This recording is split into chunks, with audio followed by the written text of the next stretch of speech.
se enfrenta de nuevo a la guerra. Quizás ahora entienda lo que vivió el Cono Sur con los millones de venezolanos que pululaban en Colombia y países vecinos huyendo la miseria. Quizás los europeos entiendan la tragedia que está viviendo desde décadas Venezuela. Y nuevamente me parece que los refugiados sirven como un factor desestabilizador para los estados vecinos. ¿Cuál es su análisis? Ahora en Europa nosotros tenemos como entre 5 y 7 millones de refugiados ucranianos. ¿Es un arma de guerra que está utilizando Rusia? Tú sabes, Alberto, que pensando en el tema, cuando tú me dices la guerra de nuevo en Europa, en el año 45, 46, al terminar la Primera Guerra, el mundo occidental dijo nunca más. El mundo estaba, y sin embargo, sucedió pocos años después en Yugoslavia, y el nunca más se repite ahora en Ucrania. Sin embargo, el mundo occidental, cuando dijo nunca más, no le importó África o Asia, porque las guerras han seguido en esa parte del mundo de una manera. Ruanda, por ejemplo, tal vez la peor masacre. Sin embargo, el mundo occidental no dijo nunca más. Hoy casualmente la Oficina de las Naciones Unidas dice para refugiados que Venezuela es el segundo país de éxodo, yo lo llamaría de venezolanos que se fugan de su propio territorio por la miseria, el hambre, la tortura, la persecución, la falta de libertad y por supuesto el deseo de tener un mejor futuro. Y curiosamente, Alberto, la mayoría son jóvenes, se han llevado a los niños venezolanos y un número impresionante de profesionales que ha costado fortunas en nuestro país formar. España tiene 3 o 4 mil médicos venezolanos, Chile también, el mundo está lleno de ingenieros venezolanos, de gente talentosa. Y evidentemente sí sirve para desestabilizar. Venezuela tiene casi 2 millones de refugiados en Colombia, por ejemplo. Claro que Colombia es un caso muy especial porque nosotros también tuvimos 4 o 5 millones de colombianos en nuestro país. Pero sí sirve, curiosamente en el caso de Colombia, para decirle a los colombianos, mire lo que pasó al lado nuestro por dejar que una tiranía se imperara. Colombia tiene eso hoy en día muy presente en las elecciones que viene este domingo. Pero con lo que dices tú es verdad, sirven como un instrumento de desestabilización. A mí me preocupa que el caso venezolano sea visto simplemente como un caso humanitario, cuando el caso que nosotros tenemos es, así se vio las guerras en Yugoslavia. Le damos cobija, medicinas, alimentos, y mientras tanto mataron a 200.000 bosnios y violaron a 20.000 mujeres. En el caso nuestro, se tranquiliza la conciencia de Occidente si nos envían algunas medicinas o algunos alimentos o admiten a algunos venezolanos. Eso para mí es una situación realmente trágica, Alberto. En su opinión, ¿cómo fue posible que la comunidad internacional subestimara tanto el peligro de Putin en este punto?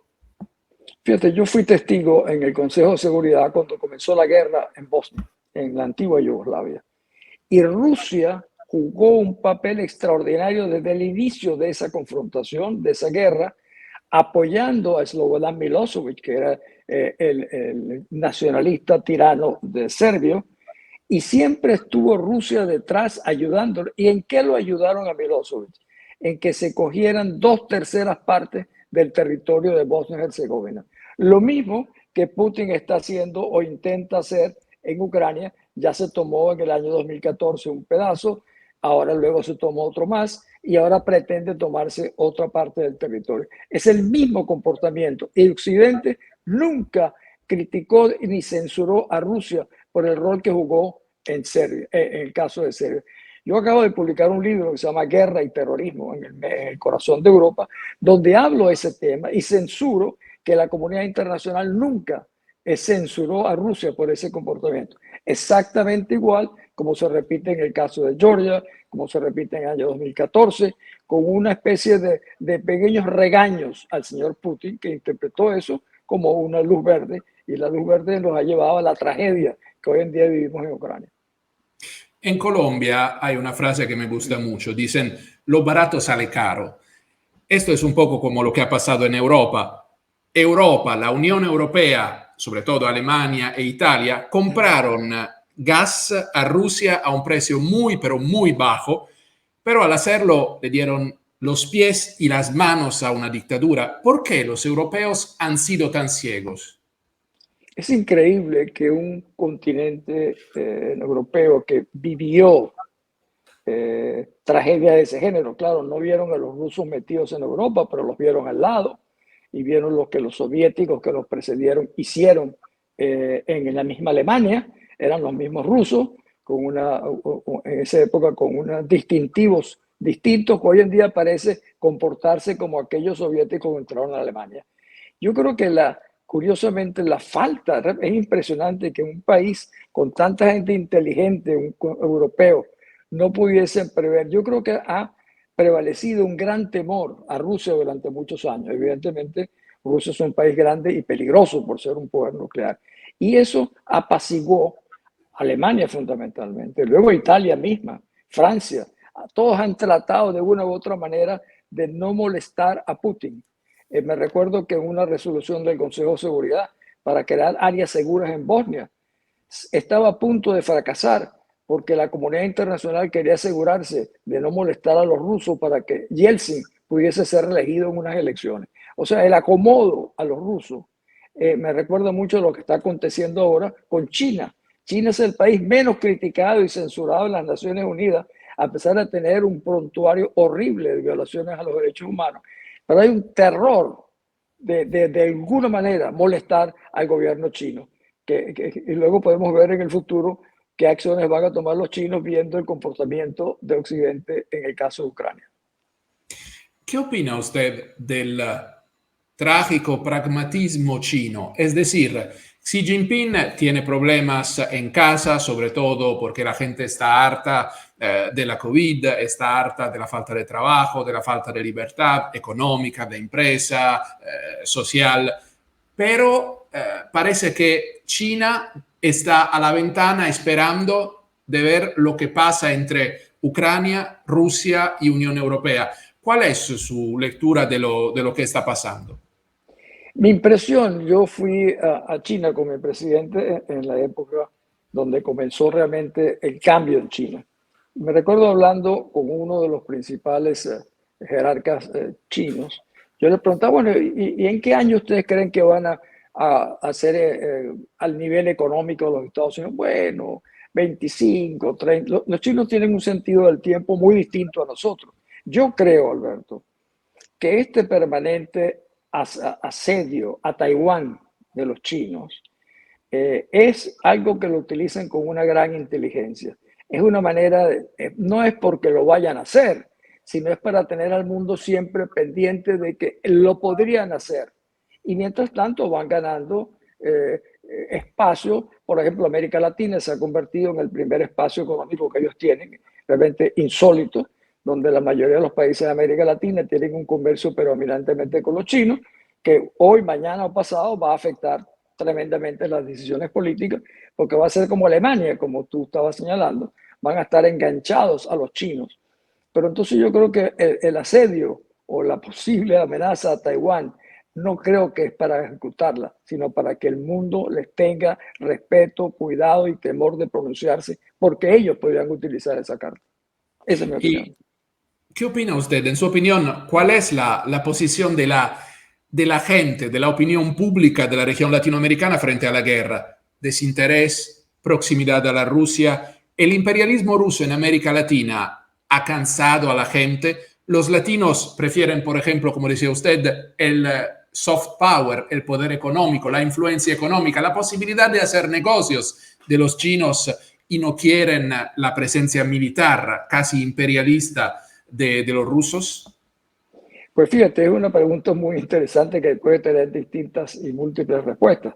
En general, yo creo que hay muy poco interés por el tema, mientras países que tienen tantos problemas económicos, comerciales, han visto en los chinos una oportunidad que los americanos no están cumpliendo, como en una época podían haberlo hecho, y le han dejado el espacio, el terreno, el campo a los chinos. Yo creo que eso ha sido un gravísimo error de la política exterior norteamericana, pero esa es la realidad. Pero en general no hay ninguna. Sin embargo, en la Rusia, que ha pasado a ser un paria internacional gracias a Putin, tiene que buscar nuevos espacios, porque se le están cerrando muchísimos espacios importantes en el mundo, del mundo que a ellos les gustaba, que es el occidente. Los rusos no estaban viviendo con sus yates en África, estaban viviendo en Italia, en España, en Francia. Ellos no se estaban mudando a Ruanda ni a Somalia. Entonces, ¿dónde están yendo ahora? Venezuela, por ejemplo, puede convertirse en una ciudadela rusa. Ya de hecho tenemos fuerzas militares rusas en Venezuela de inteligencia, de control de armamento, como ahora veo que lo van a hacer en Nicaragua. Por supuesto, lo tienen en Cuba. Y Venezuela, Alberto, tú lo sabes, es la puerta a Sudamérica. Curiosamente, los Estados Unidos han venido subestimando esa ubicación de Rusia en nuestra región, que está tan próxima. Un poco como que no les olvidaron la historia de los cohetes rusos en Cuba hace tantos años. Parece que nunca se aprenden las lecciones y siempre están subestimando a los enemigos. Se subestimó el poder económico de China y se está subestimando la influencia militar y de control de la región que puede tener Rusia. Gracias por hablar de Cuba. Cuba es una isla muy cercana a los Estados Unidos. En 1962 el gobierno ruso desplegó misiles nucleares dirigidos a Estados Unidos. Washington amenazó a La Habana con atacar si no eran retirados, y todo el mundo lo sabe en América Latina. Lo que a lo mejor muchos de nuestros amigos no saben es que en Europa hay una región que se llama Kaliningrado, que es una región totalmente rusa, de propiedad del gobierno ruso, que tiene no menos de 40 misiles nucleares que en 35 segundos pueden destrozar París y Berlín. Ahora, ¿cómo es posible que la Unión Europea no es que no haga nada ahora, no haya hecho nada hasta la fecha, hasta el momento? ¿Qué piensa usted de eso? ¿Son tontos los europeos? Y yo soy europeo. Bueno, y Kaliningrado está realmente en el corazón de Europa. No es que está lejano, está allí. Es una área muy pequeña. A mí me parece, sí, yo una vez leí lo de los 30 o 35 segundos a Berlín. Yo creo, Alberto, los rusos defienden a muerte lo que ellos llaman el near abroad, su patio trasero. Y Europa y los Estados Unidos no defienden su patio trasero. En una época histórica, los americanos tenían la doctrina Monroe. Por cierto, cuando tú te refieres a Cuba, lo que no saben la mayoría de la gente es que cómo fue que Rusia aceptó retirar sus misiles. Aceptó después que los Estados Unidos firmaron un compromiso con ellos de que nunca más atacarían a Cuba. O sea, Rusia retiró sus misiles, pero mientras tanto consolidó la revolución cubana. Y lo hizo a 1.500 millas o a 90 millas de los Estados Unidos. De allí en adelante comienza un proceso de adecuación de la comunidad internacional a los designios e intenciones y decisiones de los rusos. Yo creo que es un tema de meditación y de reflexión más importante. Lo de Kaliningrad me parece a mí impresionante porque está en el corazón de Europa y sin embargo Europa no defiende su near abroad, porque su near abroad de la misma manera que Putin. Hablemos un momento de propaganda porque usted ha sido también un comunicador, conoce la propaganda. La paradoja es que afuera de Europa, sobre todo los jóvenes piensan que la verdadera frontera entre el comunismo y el capitalismo, el mundo de los Estados Unidos, ha sido durante décadas Alemania. Yo personalmente creo que haya sido Italia, con el Partido Comunista más importante, más rico y más grande del mundo occidental, y los americanos que tenían una presencia muy fuerte.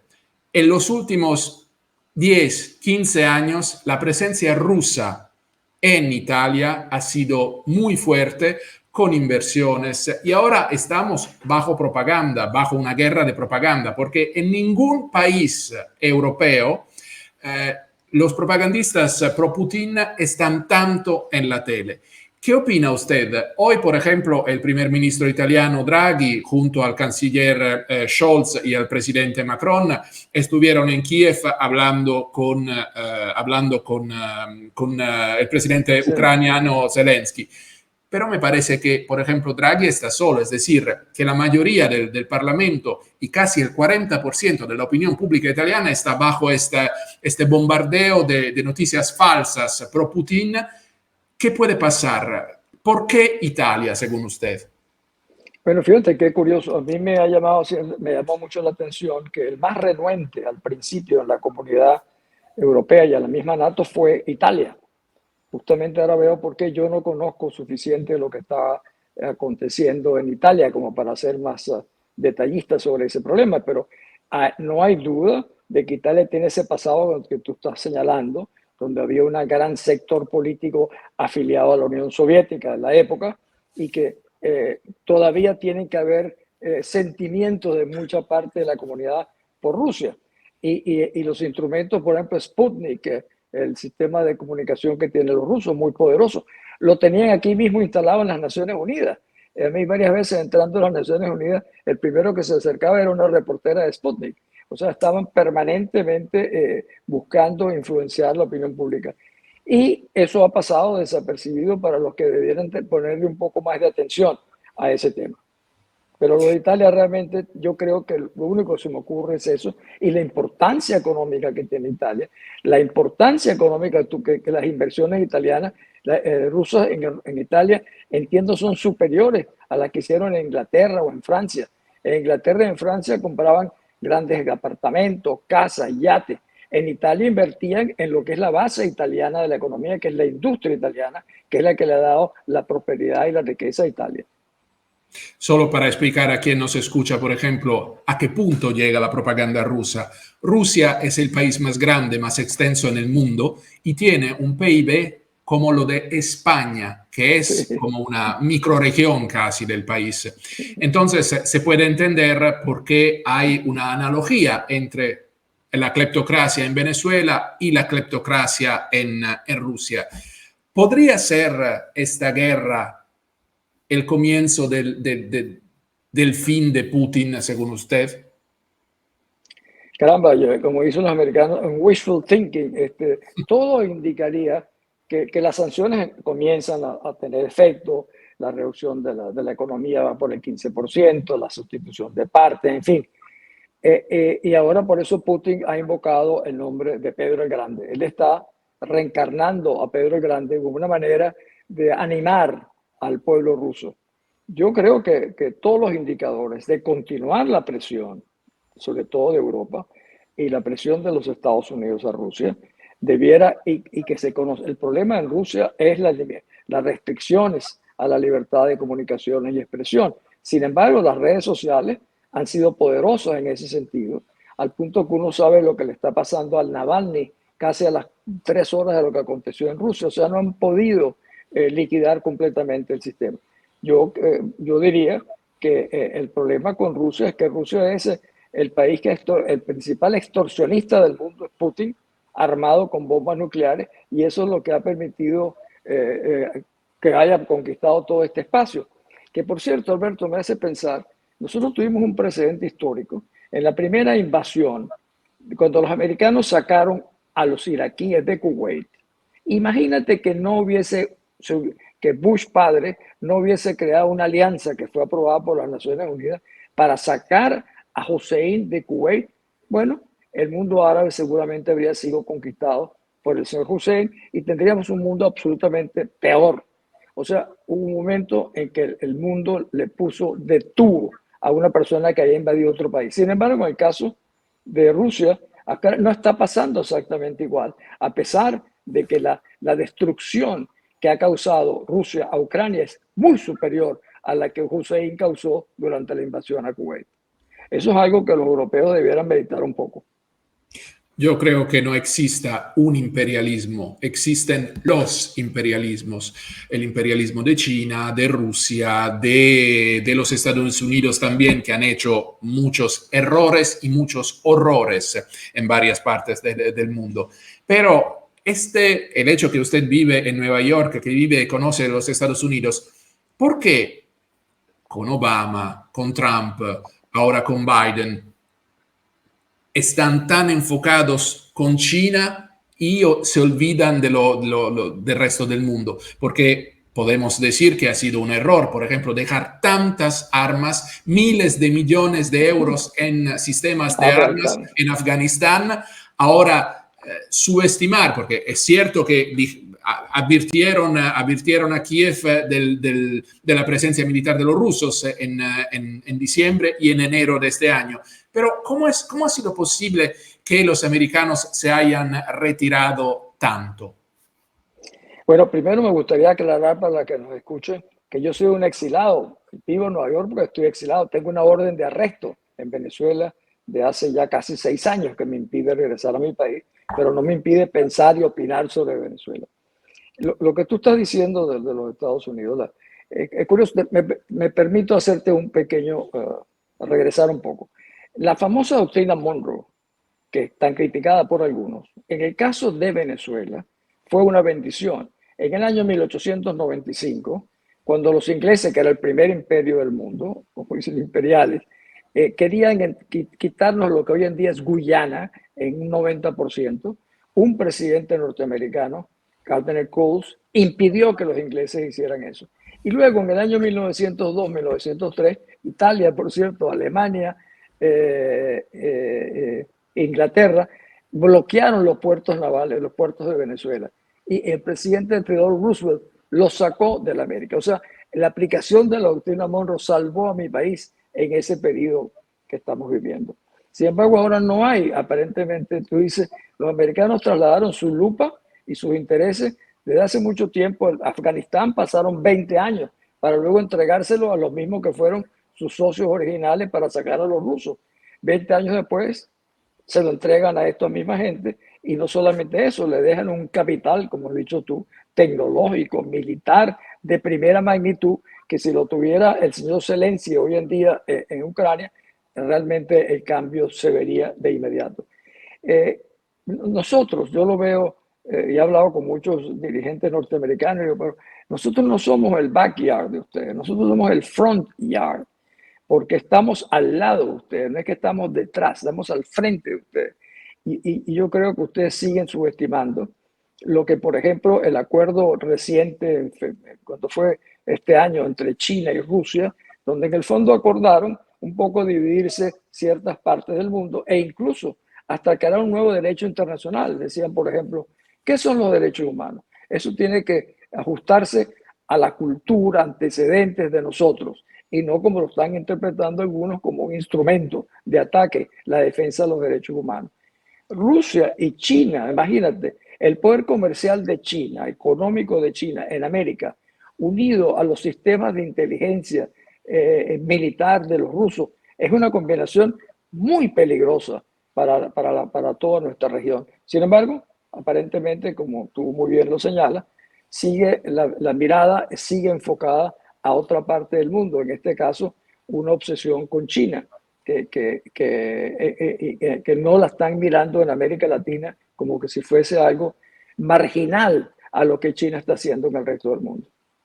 Lo digo sin ánimo de ofender, pero desde Europa también, sobre todo porque hay una presencia enorme de italianos en Venezuela, no entiendo por qué las autoridades europeas no están más al tanto de lo que está pasando en Caracas. Y aquí mi otra pregunta.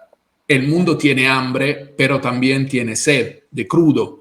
Ahora, la crisis de Ucrania podría llevar a Estados Unidos y Venezuela a negociar nuevamente el suministro de petróleo y entonces a olvidarse un poco del drama que están viviendo millones de venezolanos?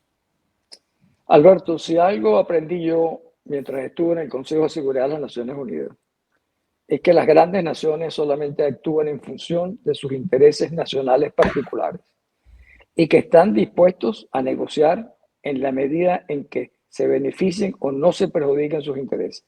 En el caso de Venezuela vimos que recientemente 3 importantes delegados norteamericanos fueron a ver a Maduro un poco para ver si podían recoger 200,000 barriles de petróleo. A un hombre que ellos mismos le han puesto una recompensa a su entrega de $15 millones, hay que informe dónde está Maduro. Bueno, ellos lo ubicaron en el Palacio de Miraflores, pero no se lo llevaron preso, sino que fueron a negociar. A mí eso me ha parecido, primero, es una indicación terrible para los venezolanos de desilusión. Para mí no es de desilusión, para mí simplemente es algo que no es inesperado. En vez de pensar que una Venezuela libre, con instituciones fuertes, podría producir todo el petróleo que los Estados Unidos y Europa necesitaran, pero en libertad. En vez de pensar, oye, es mejor ver cómo salimos realmente, ayudar a los venezolanos a salir de la narcotiranía, entonces tendrán lo que siempre fuimos, el suplidor de petróleo más fiel que tuvo el mundo, fuimos nosotros durante el embargo de los árabes al petróleo en el mundo.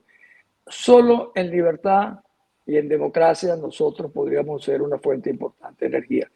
Si lo hacen, a mí no me sorprendería lo que tú estás señalando, de que por 200.000 barriles de petróleo, un poco como las 30 monedas de plata de nuestro Señor. Un diplomático, un periodista, desafortunadamente a veces tienen que ser cínicos. Y yo entiendo su discurso cuando dice que los grandes países piensan en su propio interés. Inglaterra es un gran país. Inglaterra salió de la Unión Europea con el Brexit y se demostró que los partidos pro Brexit han sido durante años financiados con capitales rusos.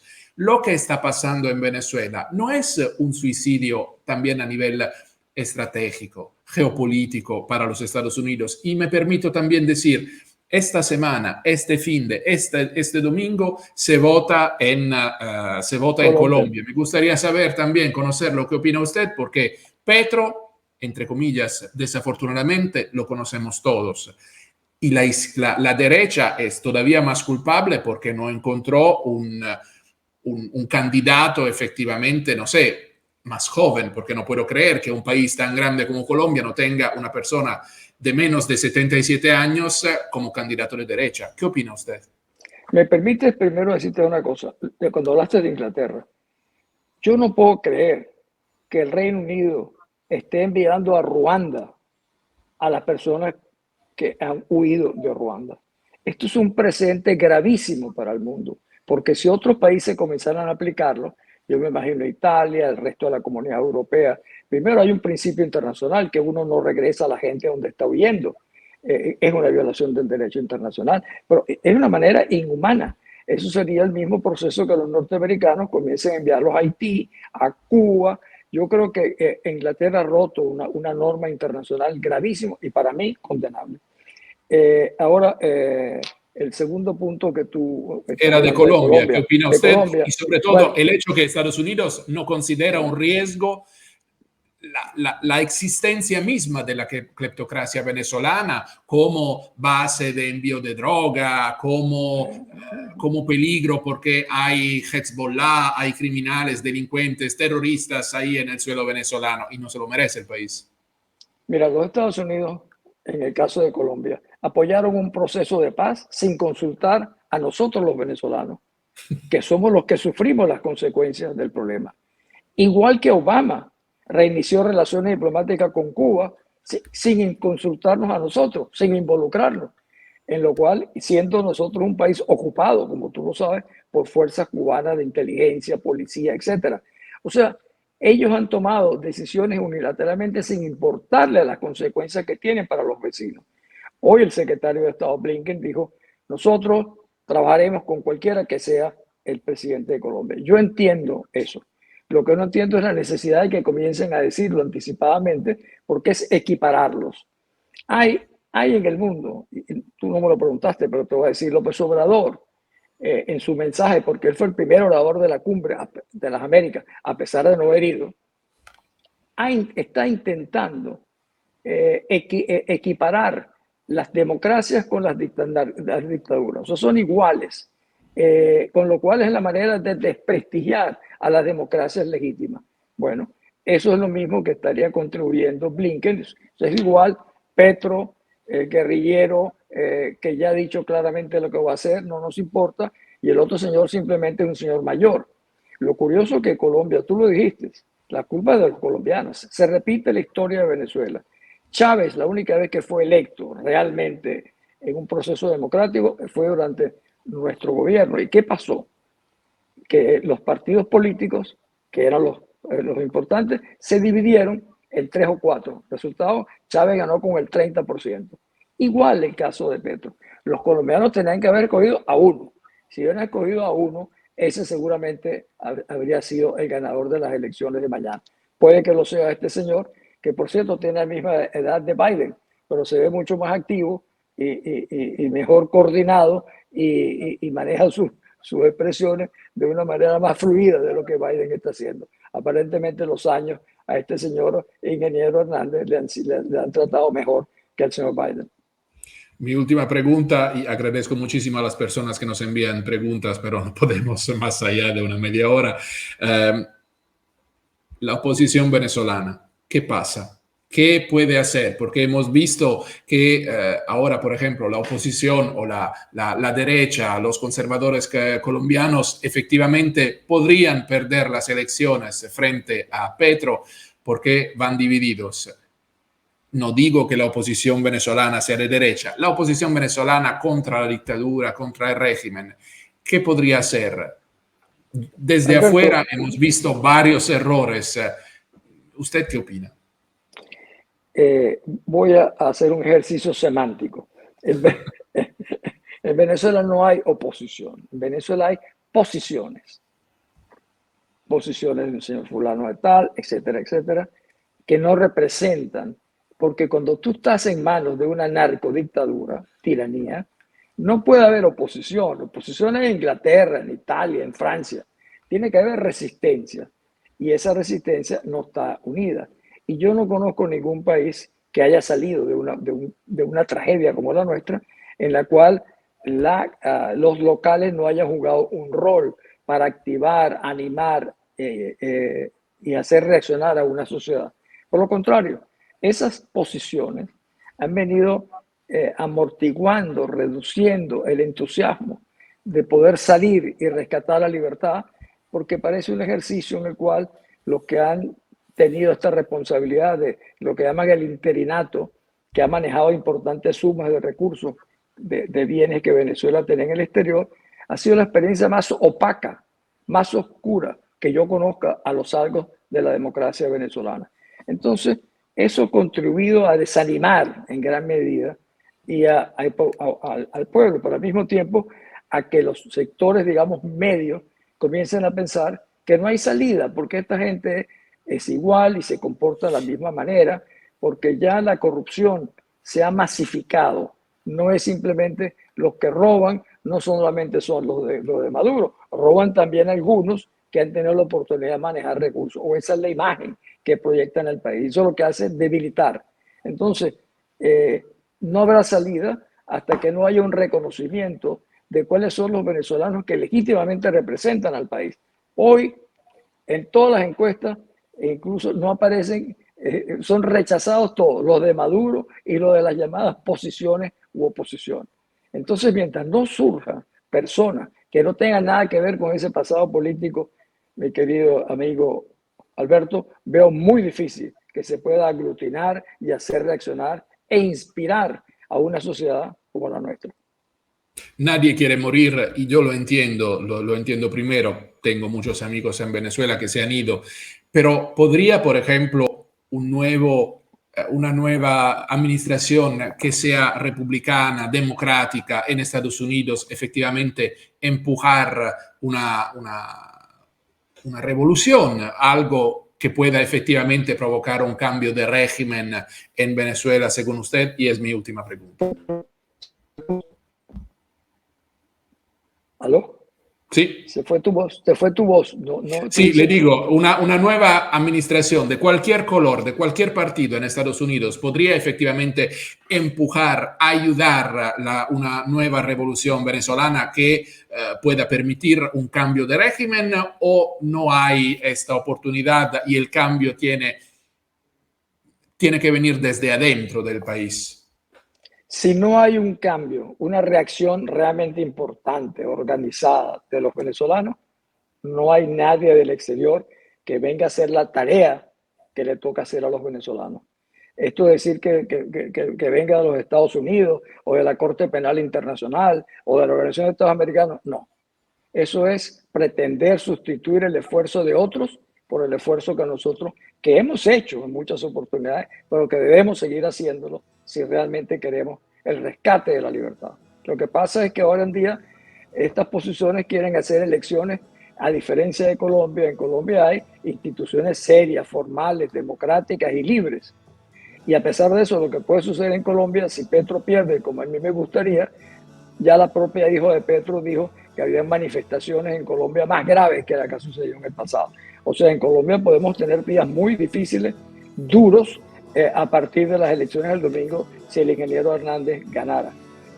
Nosotros en Venezuela tenemos todo lo contrario, no tenemos instituciones libres, democráticas. Sin embargo, los partidos políticos que ya no representan a nadie, pero es su manera de subsistir, es agarrarse a cualquier sistema electoral, no importa que eso contribuya a perpetuar la narcotiranía de Maduro, porque eso es lo que haría una elección en Venezuela.